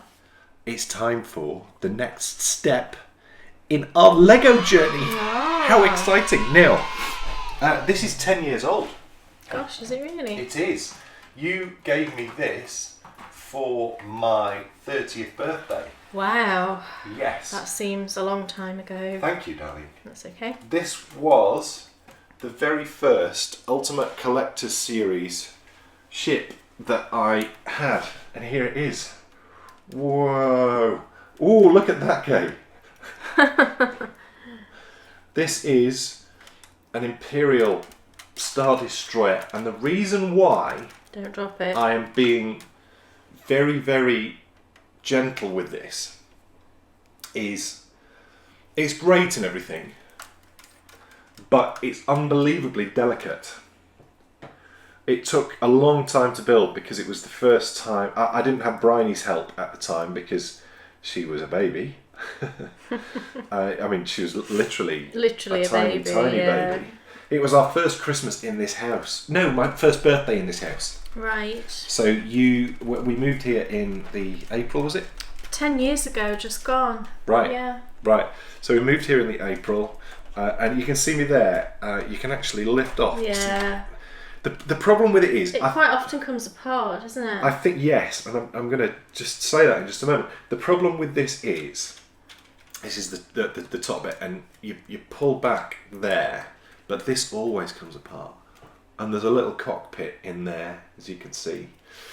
But the bit that you can play with, and we did play with it a lot, we don't anymore because it literally does just fall apart all the time. Could you see? So you can open it up like that, and you can see at the top there's the pod that C-3PO and R2-D2 escaping. There's bits falling off it already. And no, it's fine, don't worry. There's a little black droid, there's two Who's this dude Emperor's here in That's ice? the Emperor. That's the Emperor. Oh, right. That's the Emperor from episode 1 when he appears. What, him that goes... Sorry, when he Like episode 2, yeah, when he appears in... Well, it's not episode 2, it's Empire Strikes Back, so it's episode 5, in fact. When he appears as a hologram. We've got Darth Vader over here in his little seat. Right. I mean, it just... I'm not going to touch it. There's... Feels like it's going to disintegrate at moments. There's lots and lots of stickers and lots of things. Now, this has a massive amount of sentimental value to me, but of all the sets that we have, this is the one that we play with the least. And we play with it the least for two reasons. The first reason is, do you know what? It's quite boring when you look at it, isn't it? Well, It's just a great big wedge. I suppose. When you consider all the other things that we're obviously going to, touch on and see in this Lego segment, sorry, darling. But also, as Kay has said, it is so unbelievably delicate. And I think what Lego have done over the years since this, over the 10 years since, because this is obviously very early on in their Lego Star Wars production line, they've made things, because they've actually re-released this now. It's a smaller version. Oh, look, things are dropping off. How can you play with something? No, you can't. How can you play with something when just to pick it up it starts to fall apart? It's just not possible. So that really is more of a model that you stick up on a shelf and look at. And I mean, it's not that exciting a thing to look at. So it's not one of my favourites, but it has massive sentimental value because it was the first Ultimate Collector series that Kay bought me, and that probably was the catalyst to then going, right, okay, I really want to get serious about this. Right. It's time for the endy bits. Yeah. Oh, no, I shouldn't be happy. Oh. Sock knit-along prizes. No. So it is the summer of socks. Yes. And do we have a prize to show? Well, we've got Obviously, several. a long time between the start and the end of this. Yes. But hopefully there will be lots of prizes. I think there'll be lots of prizes. I showed you one prize last time, which was the set of minis, if you remember, the Cape Cod minis. Since then we've had, I know I've got some other things on the way from lovely people, but I had one unexpected parcel this last week, was it? It was just the back end of last week, wasn't it? It might have been Saturday.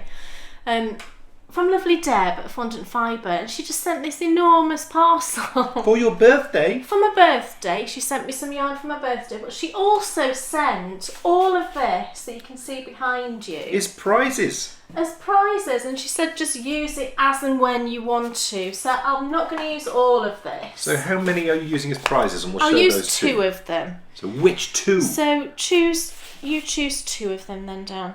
Okay. What she said was that... That one. Any? Yeah. Honest? Yeah. And should I choose ones I like? Well, they're all beautiful, so... And that one. The pressure. She said that she quite often gets asked if she sells her hand spun, because people have seen us knitting it, and I'm sure other people as well. And she doesn't sell her hand spun just because she doesn't. She said, she doesn't have enough time. She's incredibly busy with her dyeing and bag making. But what she's done is she sent us a whole bundle of hand spun yarn to give away for you, and that is so. I think that's so lovely. So, but she also sent some yarn. And a braid of fibre? No, it's not a braid. I have no idea with the terminology of That'll these have to be a special thing, wouldn't it? It's so Because to some beautiful. people, that wouldn't be... I'll show you the fibre first. She's just done a whole collection called the High Peaks collection, which, oh gosh, it's just beautiful. This one is Tissington Hill, and it's Shetland merino and bamboo. And look, oh my good, look at that. It's just absolutely beautiful. And I said to Deb, it's like kittens sat on clouds. Oh my goodness, it's just beautiful. So yeah, that'll have to be a very special giveaway for anybody who spins, or maybe somebody who's not spun and wants to. But then I'll quickly show you the other hand spun that she sent. This one is merino with sparkle. It looks single ply, that one, beautiful. We've then got Polworth linen and silk. Beautiful. Again, it's pinks with a hint of like an orangey coming through. Beautiful. Then this one is actually yarn, and I got a skein of this as well, because look what it's called. Oops, wrong way. It's Birthday Girl.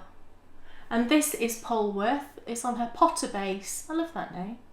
And this is 400 metres, and can you see it's pinks with like sprinkles all through it. Beautiful. So that's one. And then Dan's just chosen these two. So these are the two we're going to use as prizes for this knit-along, sock knit-along. We've got, this is merino, just pure merino. Beautiful pinks and purples. Look at that. It's gorgeous. You can see why I picked it. Yes. And then this one is BFL silk. Look at that. Beautiful. Again, you can see why I picked it. I'm sort of wishing I hadn't picked those now. I know. That's why I said, are you sure you want me to pick ones I really like? The problem is Dan just wants to knit with it all. Well, that's the problem we have. So those two are going to go into the prize pot Yes. for the sock knit-along. exciting. Summer of Socks is officially on. I can't believe it. How exciting that it's actually begun. I know. We spoke about it last time. I know. Of course, it's your birthday tomorrow. I know. Oh, honey. So we've got two other things just to tell you about the knit along. Lovely Mina from the Knitting Expat podcast. She sent it to me as well. She very kindly sent me her latest pattern collection. It's called Beyond Vanilla Part 1, and it's 4 socks which are all textural, simple but really pretty. So she sent us one for me and then one for you as well, so I'm going to add that to the prizes, so thank you, Mina. And then also Melissa Sibley, Isn't hers? yay, Legendary. Melia Bella, she is on Ravelry. We love you. We do. Hi, Sean. Isn't Battlefront rubbish? He complains about it every single night, Battlefront, and still plays it every single night. Do you know? It's like you get the best yarn in the history of the world that's absolutely perfect, and knit something awful with it. So it looks great, but it's awful and useless. Rant over. Continue. Lovely Melissa is offering from now up until the end of August. She's given us a coupon code, and you will get $1 off each of her sock patterns. I think she's got 4 or 5 sock patterns. So if you go onto Ravelry and buy one of her sock patterns and put in the code stack of socks, all one word, then you'll get $1 off. And she is Melia Bella. I think we all know who Melissa is, don't we? On Ravelry. So thank you for that, Melissa. That's really kind. Double knitting cow. Who is the winner? Right, yes. We had 19 entries, which is pretty legendary considering Kay said it would just be me. Did say that, I'm sorry. 19 amazing entries. Thank you all so much. I'm going to keep some sort of double knit along thread running. So I don't know whether if I just keep the chatter thread. The thratter shed. Should I just rename the chatter thread to something? I don't know. I'll think of something we should call it. But I believe... Just put double knitting chatter thread. Cool. I believe I need support. I don't know if you believe you need support, but I think us double knitters should stick together. And I think one of those places that we can stick together is in the brand new Bakery Bears double knitting chatter thread. So share your projects in there, encourage each other, because I know I need it. So yes, I'll keep the thread open, but thank you all so much for your amazing entries. Loads of really cool ones. The winner, drawn by Kay earlier on today, is Paper Cracker. That's Debbie from Canada. Wow. So thank you so much. You did a lovely little coaster. It was random number drawn.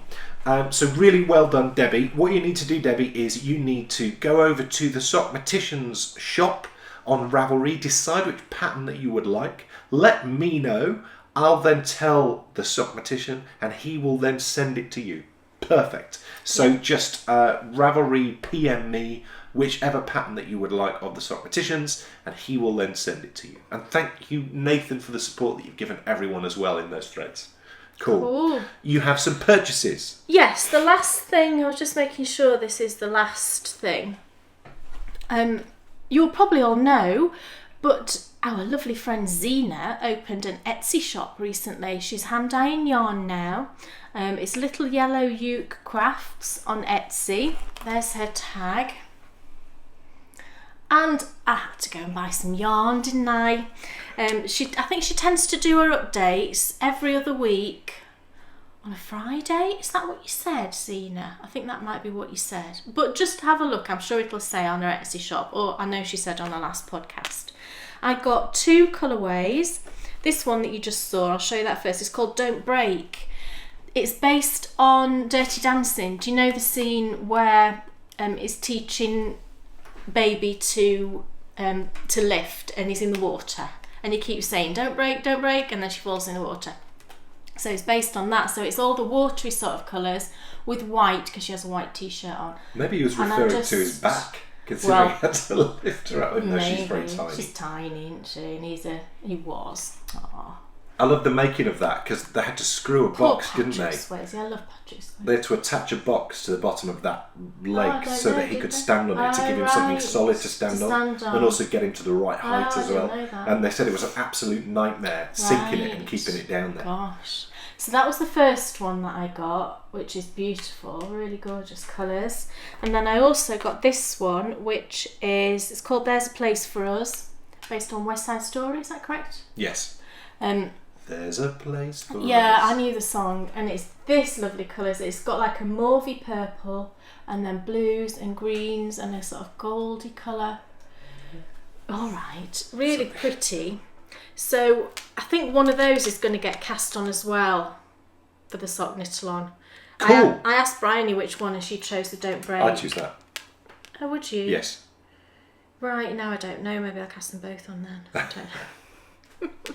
I've lost my mind. Anything else? I've lost my sock knitting mind. And then just the last thing that I purchased recently, and I don't know whether I'm ever going to make this, but I just loved the pattern and I kind of want to give it a go. It's a shawl. You bought that because of the name of the designer. Little Bee. The Little Bee. Maybe I did. That's what Bryony used to be. Many years ago. She's not little anymore, bless her. It's a shawl, but it's a crocheted shawl pattern, and this is why I say I don't know whether I'll ever make it, because I don't know if I've got the ability to make it. It's the Sunday shawl. This is the pattern. It's a paid-for pattern on Ravelry, and it's really lovely. I just love it. So if you've crocheted this, just let me know if you think I will be able to do it. I mean, it's quite a long pattern, but it's very well written. Looking at, there's lots and lots of photos. You know, I can crochet blankets, granny squares and ripples and all things like that, but I'm not any more experienced than that, really. So if you've crocheted the Sunday shawl, just let me know whether you think I could do it, because I'm a bit scared of it at the moment, which is silly, isn't it? So that was the last thing that I bought. There's one more thing we have to say before we go. What's that? We promised when we hit milestone 3 that we would start a brand new show. Yeah. Now, we haven't hit milestone 3 yet. Not quite. We're so close. And what we thought was, as we've done with milestone 1, that we would do some of our milestone promises early to show you what we were about and hopefully inspire a few more people to become patrons. But the other thing that we've done, as a thank you, as we said at the start, for all of you, is rather than make this show, which is going to be for the podcast patrons, just for the patrons on episode 1, we're going to make it open to everybody. And it's going to go live on Sunday. So set your clocks now. It's a very interesting show, isn't it? Kay has been hugely involved in the production process. Well... You have? Yeah, and I think it... What is it? Is it a travel show with a bit of knitting? I guess history. It's more history. It's you not... said something towards the end of it that made me think we should have called it this. Oh. And you said something about hidden history. Oh. And when I heard you say that, I thought, do you know what? We should have called it that. The Hidden History podcast. Yeah, hidden history. Because it tells the story of places that are not as, that like this one, this time it's a privately owned house. And it's the history of that. So it's not something that you would find on the internet or anything like that. We wanted to take you somewhere new. There's someone at the door. Well, you'll have to go, darling. Oh, sorry about that. We're in different clothes. We're in different clothes. You know when they say that life passes by in the blink of an eye? Yeah. I seem to have lost 2 days. I know. I missed your birthday. Did I make cakes? And were they alright? Yes, they're here. Yummy. We had them yesterday. It's 2 days later, everybody. That's how long. That is how big our house is. It took me that long to get to the front door. 2 days. Look, here is the sled cake. Shall I just show you quickly? Look at these. I want to eat it now. Dan made me birthday cake. Can you believe it? I was unbelievably nervous. It's only Bryony, 9 o'clock, but I might eat thank goodness for Bryony. She was legendary, to be honest. She was my grounding, and she knew so much. She's spent many, many times. I had taught her well. Let's just finish off what we were talking about 2 days ago very quickly, and then you can do that. So, brand new show out on Sunday. If you've enjoyed our travels and you want to come with us new places, then do not miss Sunday. So first episode is open to everyone, and then after that, when we hit milestone 3, which we really hope won't be long at all, it'll be once a month and it will be for patrons. What's all this? Well, I wanted to just quickly show you some of my birthday gifts. So we decided just to gate crash our own podcast, which is hilarious. And also as well, I think we both wanted to say, Kay was particularly unwell, and I also... I'm part way through editing. I'm sweating a touch because I'm normally much further on editing at this stage. Because of my birthday yesterday. But that's cool. It was an amazing day, which is really good. We had a lovely day. But going back through editing, I'm having to take out an awful lot of nose blows and coughs and splutters, and both of us. I was at the back end of a cold. Kay was probably still in the my midst of head it. felt very fuzzy, and I wasn't really with it. So if I appear to be not with it in this episode, it's just because. Well, not now. I feel pretty good now. We should have re-recorded now, shouldn't we? Don't do that to me. If I seem come out in a cold sweat. If I seem a bit off, then that's the only reason why. My head was just full of goo, as it always is when you have a cold. I know. Nice. So anyway, I wanted to show you just a couple of the things that I got yesterday. I was just inundated with gifts, and I was completely just overwrought yesterday with all the gifts that people had sent me. That looks like a Jenny the Potter mug. Thank you all so much. This is a Jenny the Potter mug. I say that as if I know what that is. Dan didn't have a clue. I'll show you. It's got some peppermint tisane. Oh! I have had a revelation. Oh my goodness. Have I got time just to tell them about the revelation? If it's a quick revelation, of course you do. This is a tisane. This isn't tea, it's a tisane. Now, I've heard this word several times because Hercule Poirot uses this word regularly. And I've often thought to myself, I'm going to investigate that word. And I never have. And then yesterday, we were in Betty's and I had a peppermint and it said peppermint tisane on the teapot. So of course I had to go and look. And basically a tisane is a French word, you might all know, but it basically means an infusion or concoction of herbs, spices and other plant material in hot water. So it's basically I think it's the correct and really pretty way of talking about our lovely drinks when it's not actually tea. Yeah. So I have a peppermint tisane Nice. in my Jenny the Potter mug. And it is very nice. Look, can you see the birds and the love hearts? It is stunning, actually. I about fell off the floor when I opened this and I was like literally gobsmacked. I said to Dan, it's a Jenny the Potter mug, and he's like, what? He didn't have a clue, bless him. What? You know, he's not in the know in these things. But it doesn't take long to appreciate how amazing these things are. I can't tell you. It is very This good. was a beautiful gift from Jodie. She did say I could say who it was from, Jodie in the US, and she got this from Maryland, Sheep and Wool, very recently, as I understand. She sent me a whole other package of other things, which speechless really is what I am. But Jodie, I've used this. If only that were true. Sorry. I am ignoring him. I've used this, I don't In her know, birthday half a glow. dozen times already since yesterday. Yeah, and you'd be constantly on the toilet. And I rang Dan's mum yesterday because she's a potter and I wanted to tell her about it, and I sent Steve some pictures yesterday, so I hope he showed her. But I just love it. Love my Jenny the Potter mug. I'm just so thrilled. Come on, woman, we're on a time. Can you see the shawl? Oh, this was another beautiful gift. And From me? No, it's not. It's not. I didn't get her permission, but I will say her name because there's several of these types of names. That's the wrong way of saying it, but it's from Sarah, and she knit me a shawl. Again, I opened it and I was literally in tears. I was like, I can't believe she's knit me a shawl. It's lace weight. It's a Vera Valimaki design called Ashling, I believe. And it's been knit in Fibre Space Scrumptious, which is a merino silk blend, and it's just beautiful. It's just beautiful. I had it on all day yesterday, and she knit it in gold because of Chatsworth, and she knows how much I love Chatsworth. So I absolutely love this. And again, I was just blown away that she did this for me. I can't believe it. And again, there was other things in this package, but I had to show you this one other thing she sent. Look, can you see all the minis? Oh my goodness, it's so fun, and I had all these out yesterday, Sarah, and I was kind of playing with them all. I'll just show you a couple. I thought this was Tosh Merino Light. It's not. It's Skein Queen. I never know how to say that. Oh, Skein Queen. Skein Queen. And it's Superwash Merino single ply, so it's the same kind of base. Look at the colours. Oh my goodness.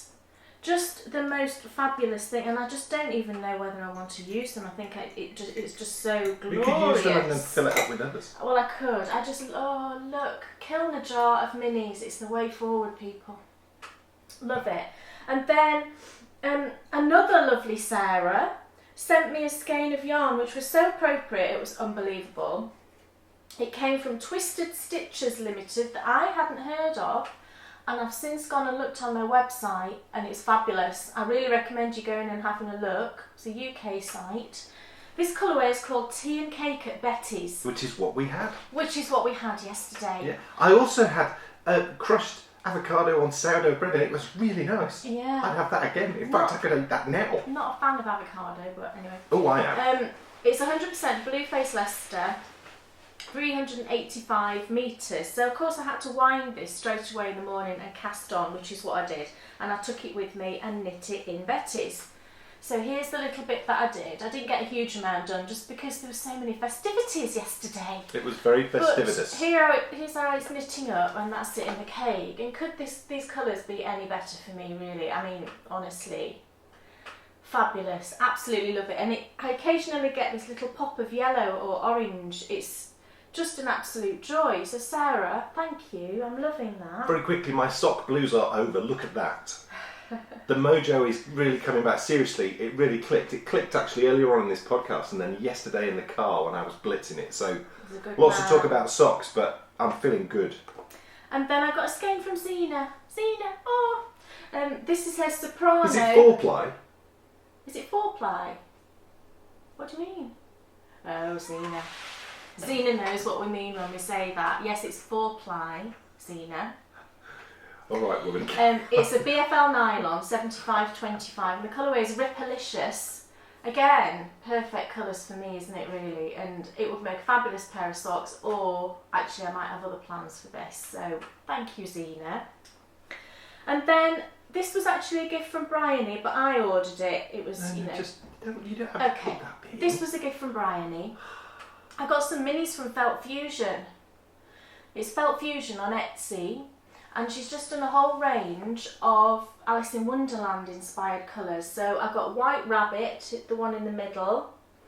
This one is Curious Croquet. And then this one is Caterpillar.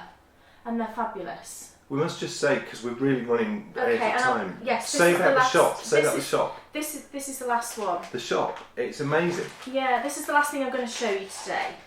I got some cheap Chiaogoos. I still can't say it. You just went cheap Chiaogoos.